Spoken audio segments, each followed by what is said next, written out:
In my previous videos, we have been talking about logistic regression, and in my last video, we talked about why we cannot use cost function of linear regression in logistic regression. So the question now is, what should we use as cost function for logistic regression? Let's discuss that.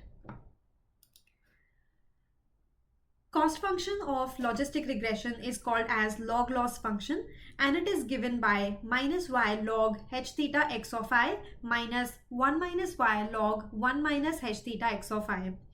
If we break this down, when y is equal to 0, this term will become 0. So the only term that will be left will be this right side term, and that is why we have minus log 1 minus h theta of x of I.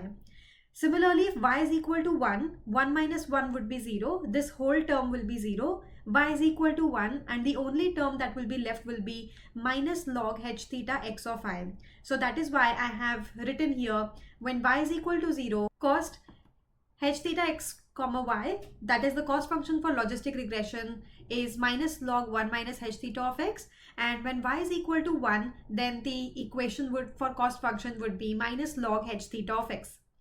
Where h theta of x, if you remember from previous videos, the hypothesis of logistic regression is 1 upon 1 plus e to the power minus theta x, and this is what is called as sigmoid function.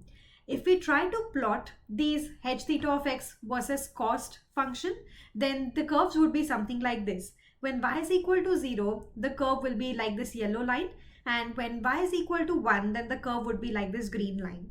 I hope you've got an idea of what we can use as cost function for logistic regression. If you like the content, then please do like, share and subscribe.